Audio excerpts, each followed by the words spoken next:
Every missing person has a last ordinary day.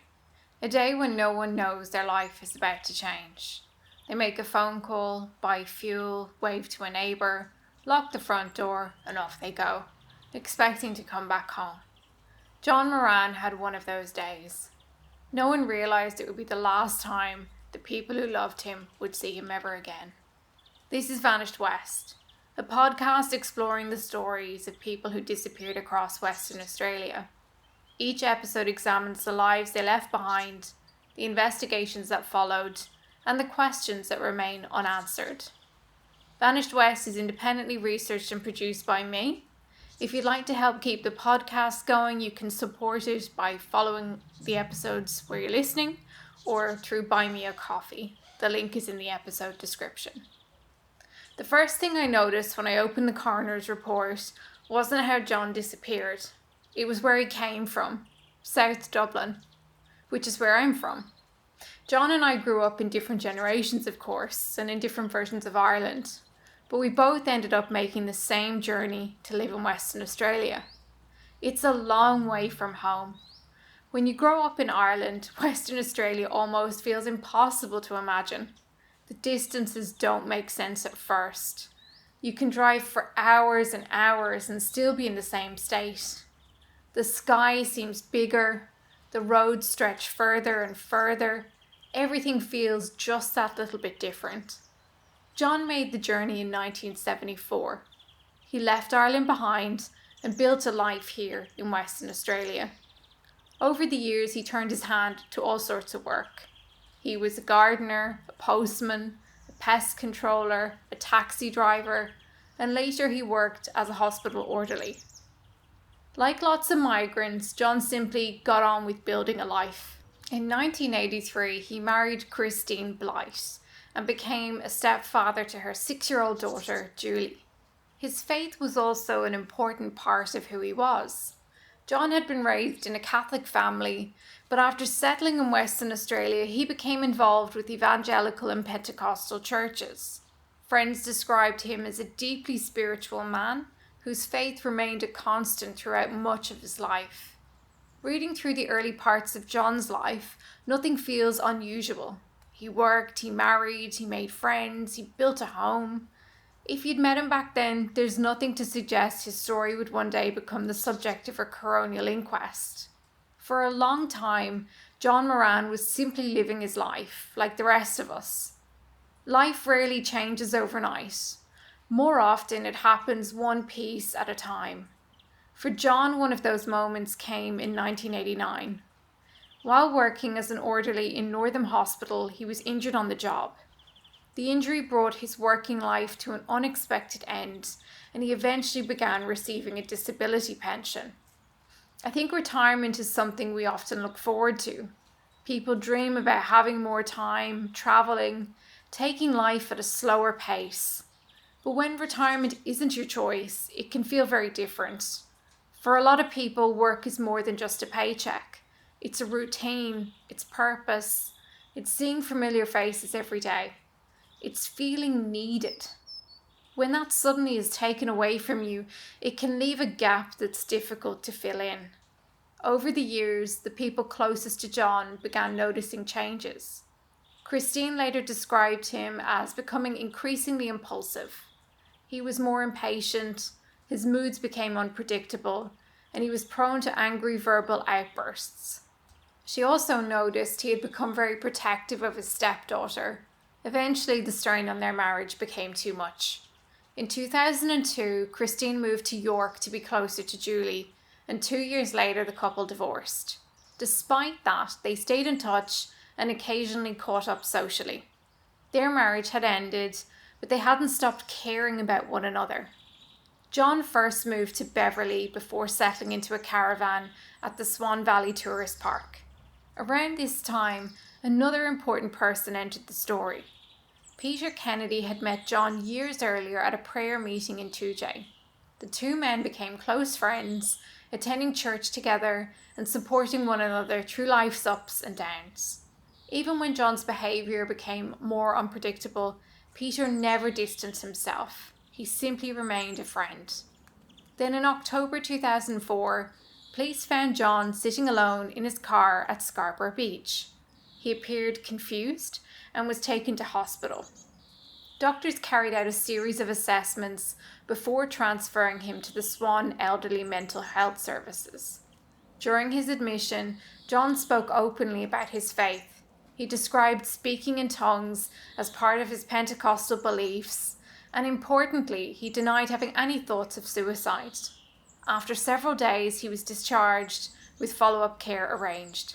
Reading those medical notes reminded me how much attitudes towards mental health have changed. Today, people are far more willing to speak openly about depression, anxiety, and other mental health conditions than they were 20 years ago.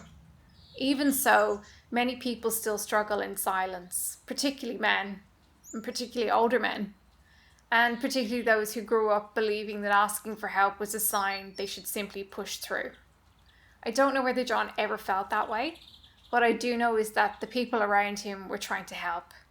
They checked in, they stayed in contact, they answered the phone when he called. None of them could have known how important those conversations would soon become. In the beginning of 2006, John was living at the Swan Valley Tourist Park. Then, without telling anyone where he was going, he disappeared for several days. On the 31st of January, after noticing John hadn't been seen, the owner of the tourist park contacted Peter Kennedy, and concerned Peter reported his friend missing.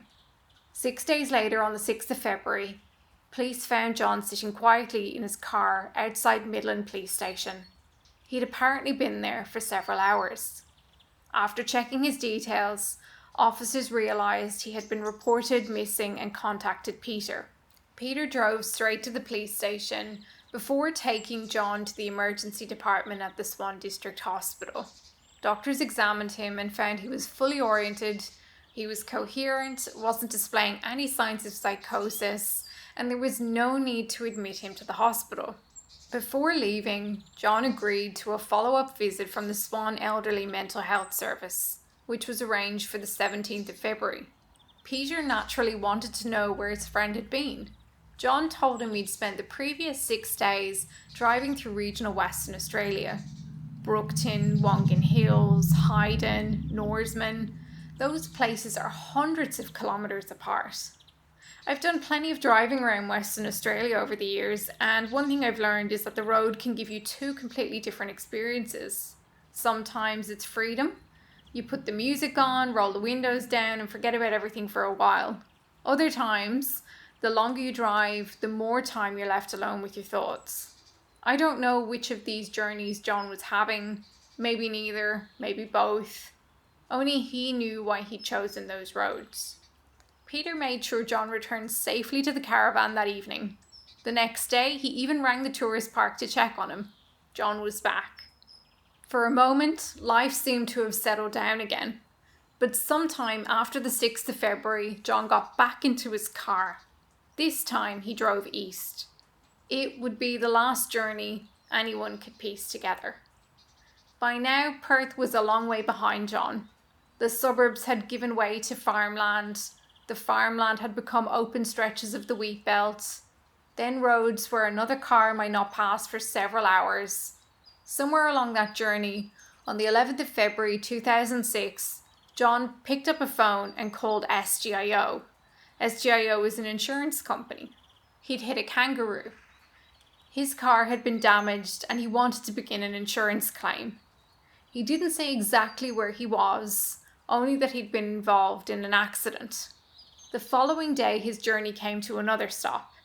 John had run out of petrol on Hooper's Road, east of the Walgarl-Montagan Road, near Narrabeen.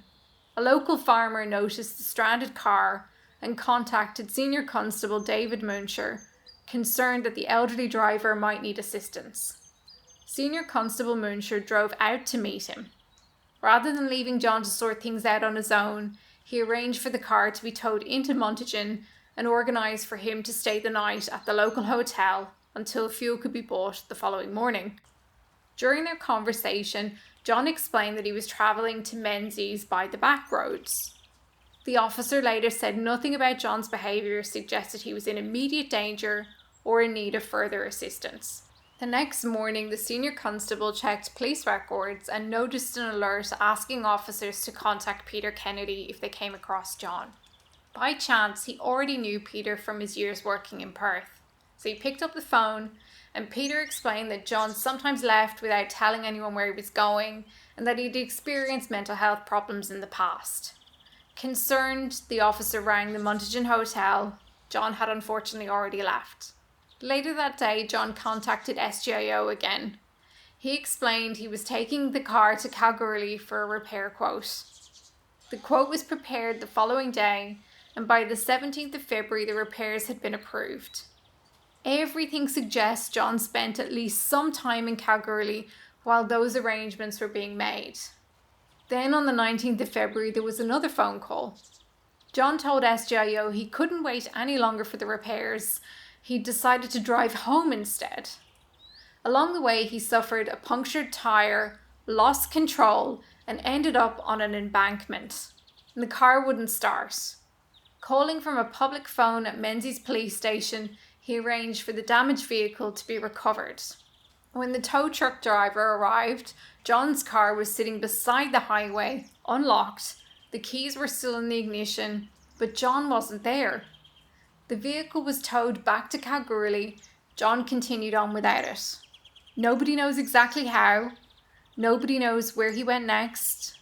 Only that from this point on, the road disappears. Although John had left his car behind, he was still able to contact the people who mattered most to him. On the 19th of February 2006, he phoned Peter Kennedy. Peter was relieved to hear his friend's voice. John explained that he'd had another accident, but told Peter not to worry, he was all right. Then, before ending the conversation, he said something Peter would remember for the rest of his life. "I'm trying to find peace." He added that once he'd found it, he'd let Peter know. Those are powerful words, not because they tell us what happened, because they don't, but because everyone listening will probably hear them a bit differently. Some people might hear hope, others might hear exhaustion, some might hear someone searching for meaning. And the truth is, none of us can know what John meant. Only he could answer that. Not long afterwards, John called Christine, and although they divorced 2 years earlier, they still spoke from time to time. John told her he was in Leonora. He said he liked it there. Then, before ending the call, he said, "Keep in touch." Reading that conversation, I didn't hear someone saying goodbye. Of course, I could be wrong, but if someone told me they'd found a nice place and asked me to keep in touch, I'd naturally assume we'd be speaking again. I don't think Christine had any reason to believe otherwise. Neither did Peter. The phone call ended, life carried on, until the days became weeks and the weeks became months. And slowly, the people who cared about John realised something wasn't right. Neither Peter nor Christine would ever hear his voice again. At first, there was no reason for anyone to think John was missing. He'd travelled before. He'd always come back. But as the days turned into weeks and weeks into months, the silence became harder to ignore. On the 18th of January 2007, Peter Kennedy officially reported John missing. Almost 11 months had passed since anyone had heard from him. Police began trying to trace every possible sign of life. They checked his bank accounts, his pension, Medicare records, passport movements, electoral records, police databases, hospitals, even unidentified human remains. Every search led to the same place, nowhere. One detail particularly caught investigators' attention. John had around $160,000 spread across 3 bank accounts. Not 1 cent had been touched since February 2006. His pension payments stopped. His mail was returned unopened. There was no evidence he'd left Australia. No confirmed sightings. No indication he'd started a life somewhere else. In 2014, Coroner Barry King reviewed everything investigators had uncovered. He found that John Moran had, on the balance of probabilities, died sometime after his disappearance. but there was no evidence to explain how, or where, or exactly when. His cause of death remains unknown. John's family and friends finally received a legal answer, but not the answer that they'd spent years hoping for. When I finished researching John's story, I found myself coming back to the same 5 words. I'm trying to find peace. We'll never know exactly what John meant. Maybe those words meant something deeply personal. Maybe they meant something much simpler. Only John knew. But I don't think there's a single person listening who isn't searching for a little more peace in their own lives. Life moves quickly. There's always another bill to pay, another email to answer, another task to be finished, another place to be. We're surrounded by noise almost every minute of the day. Sometimes we forget what it feels like to just stop, to breathe, to sit quietly, to think. Reading John's story also made me think about purpose. For so many of us, our identity becomes tied to what we do. We ask people, "What do you do for work?" long before we ask, "What makes you happy?" or "How are you really doing?" When retirement comes unexpectedly or illness forces someone to stop working, that sense of purpose can disappear overnight. I don't know whether or not John felt that. The evidence simply can't tell us. But I do know it happens to many people, especially men. Even today, many Australian men find it difficult to talk about their mental health. For older generations, that was often harder. Not because they didn't have feelings, not because they didn't need support, but because many were raised believing they should carry those struggles quietly. John's story is not proof that mental illness leads to someone disappearing. It's important we don't make that assumption. What his story does remind me is that we rarely know what another person is carrying. Sometimes the strongest looking people are carrying the heaviest of loads. There's one final part of John's story that connected with me personally. John grew up in an Ireland that was very different to the one I knew. It was a country where the church influenced much of everyday life. Today's Ireland is a very different place. And I found myself wondering what it must have felt like for him to arrive in Western Australia in the 1970s, where people from every background, faith and culture were building these new lives together. John and I, like I said, had completely different lives, different generations, and we're from a different Ireland, but I understand what it's like to leave behind everything you've known and start somewhere new. Australia gives people that opportunity every single day. People looking for work, adventure, safety, love, a better future for their children, or simply the chance to begin again. John built a life here. He worked hard. He made friends. He found a community through his faith.